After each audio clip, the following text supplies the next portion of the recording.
আসসালামু আলাইকুম। সকাল ৯টা বেজে ৩০ মিনিট। আজ মঙ্গলবার। বাংলাদেশ বেতার কক্সবাজার স্থানীয় খবরে স্বাগত জানাচ্ছি।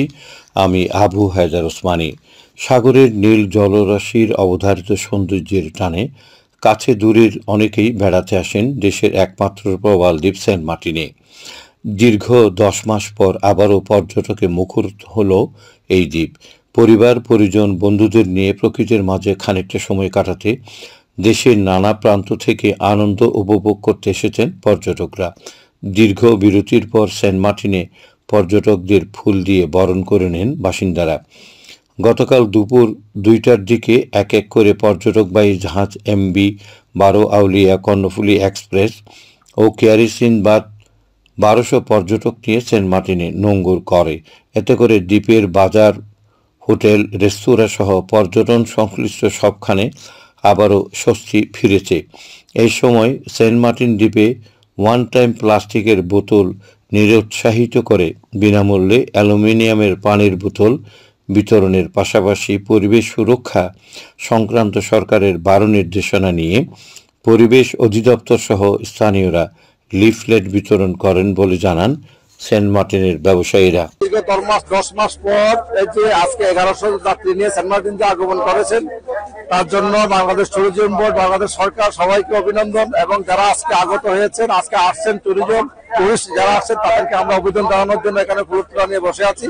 সকাল থেকে এখানে অপেক্ষা ছিলাম। আমরা প্রথমে পর্যটককে সেন্ট মার্টিনের ফুল দিয়ে তাদেরকে স্বাগত জানালাম এবং আমরা সেন্ট মার্টিনকে পরিবেশ সচেতনমূলক লিফলেট বিতরণ করছি, যেটা গেস্টদেরকে আমরা উদ্বুদ্ধ করতে চাচ্ছি যে সেন্ট মার্টিন জীববৈচিত্র্য রক্ষায় আমরা যে ব্যবসায়ীরা বদ্ধপরিকর এবং তার সাথে পর্যটক যেন সেম ভাবেই এই দ্বীপটাকে রক্ষা করার যে পরিকল্পনা, সেই পরিকল্পনার সাথে অংশগ্রহণ করে দ্বীপটাকে রক্ষা করার জন্য তারা যেখানে সেখানে ময়লা না ফেলে সেই লিফলেটটাই আমরা সবার কাছে বিতরণ করছি।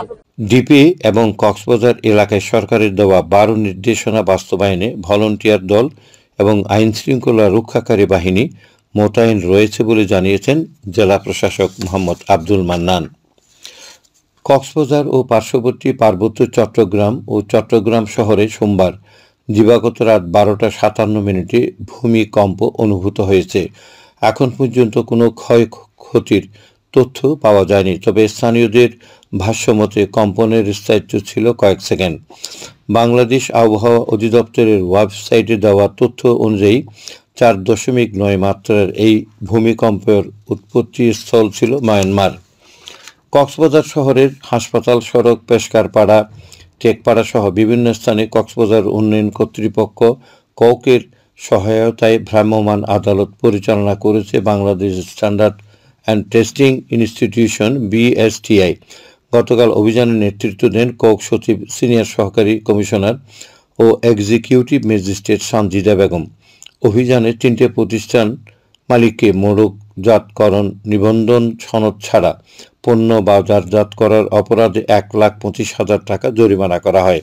এছাড়া তাদেরকে BSTI CM ও PCR সনদ গ্রহণ করার নির্দেশ প্রদান করা হয়।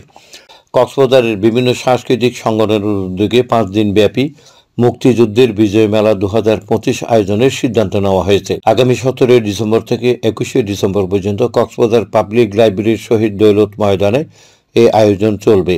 গতকাল পৌরসভা মিলনায়তনে মুক্তিযুদ্ধের বিজয় মেলা ২০২৫ আয়োজক কমিটির সাথে সাংবাদিকদের মত বিনিময় সভায় এ তথ্য জানান কমিটির চেয়ারম্যান আশরাফুল হুদা সিদ্দিকী জামশেদ। তিনি জানান, মেলায় রেলি, সাংস্কৃতিক প্রতিযোগিতা, মুক্তিযুদ্ধের স্মৃতিচারণ, পুরস্কার বিতরণ সহ নানান আয়োজন থাকবে। সব বাধা দূর করি, এইডস মুক্ত সমাজ গড়ি।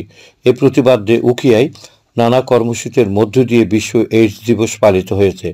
কর্মসূচির মধ্যে ছিল র্যালি, আলোচনা সভা ও কুইজ প্রতিযোগিতা। গতকাল উপজেলা স্বাস্থ্য বিভাগের সহযোগিতায় আন্তর্জাতিক অভিবাসন সংস্থা IOM এ উপলক্ষে এক আলোচনা সভার আয়োজন করে।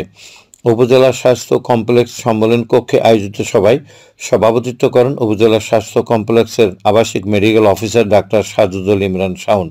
সভায় HIV/AIDS বিষয়ে ইসলামের দৃষ্টিভঙ্গির আলোকে সচেতনতামূলক নানা দিক নিয়ে গুরুত্ব আরোপ করা হয়।